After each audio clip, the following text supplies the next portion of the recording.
እዚህ ጋር አንተ የሚያሳዝን ታሪክ አለ። እንዴ ኤልያስ ታዛዥ ነበረ፣ በወጣበት ብዙ ነገር ደርሶበታል። ግን እግዚአብሔር ከማን ጋር ነበረ? ከኤልያስ ጋር ነበረ። በቁራዎች ሲመግብ ነበረ። ቁራ አስቡት። ቁራዎችም በየጠዋትና በየማታው እንጀራና ስጋ ያመጡለት ነበር። ከወንዙ ጠጣ ነበር። ከብዙ ቀንም በኋላ በምድር ላይ ምን ሆነ? ዝናብ አልነበረም፣ ወንዙም ደረቀ። ያን ሸሽቶ በሄደበት እግዚአብሔር ከሱ ጋር ነበረ፣ ሲመግበው ነበረ። ግን ከጊዜ በኋላ ወንዝም ደረቀ፣ ሌላ ነገር ተከሰተ። ይህም ሆኖ ከዛ ተነስቶ ወዴት ሄደ?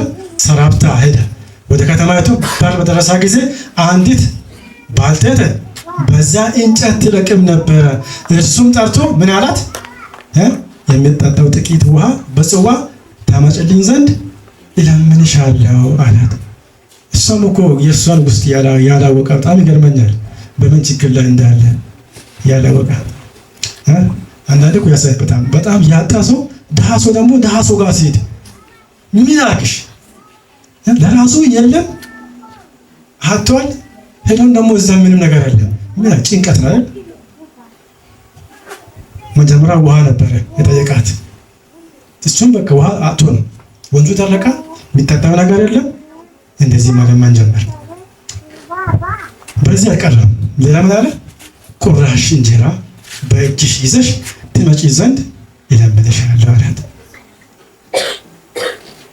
የሚያሳዝን ነው። ከዛ እርሷ ምን አለች? በማደጋው ካለው ከእፍኝ ዱቄት በማሰሮም ካለው ከጥቂት ዘይት በቀር እንጀራ የለኝም። እነሆም ገብቼ ለእኔና ለልጄ እጋግረው ዘንድ በልተነውም እንሞት ዘንድ ጥቂት እንጨት እሰበስባለሁ አለች። በቃ ተስፋ የቆረጠች እንኳን ለአንተ ልሰጥ ምንም ነገር የለኝም፣ ያለኝ ይሄ ብቻ ነው። እችንም እኔና ልጄ በልተን ልንሞት ነው። ተስፋ የለም፣ ሞት ነው ያለ።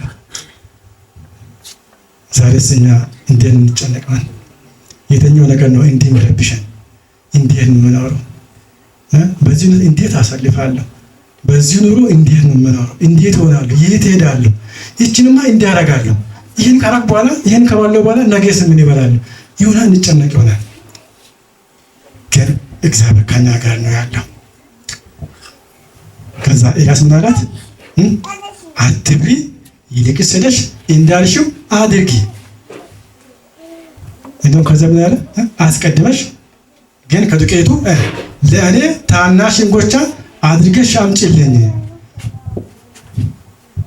ይቻላል ግን እንደውም አስቀድመሽ ቀድመሽ ለእኔ ያለው ትንሽ እኮ ነው። እሱንም ቀድመሽ ለእኔ አምጪ። እንዴት ይቻላል? ከዛ በኋላ ለአንቺና ለልጅሽ ታደርጊያለሽ፣ ግን ቀድመሽ ለእኔ። እርሷም ሄዳ እንደ ኤልያስ ቃል አደረገች። እርሷና እርሱ ቤቷም ስንት ቀን በሉ? ብዙ ቀን። አይገርምም? የእግዚአብሔር ስራ። እሷ እኮ አንድ ቀን በልተ ልትሞት እኮ ነው የነበረው። ብዙ ቀን በሉ።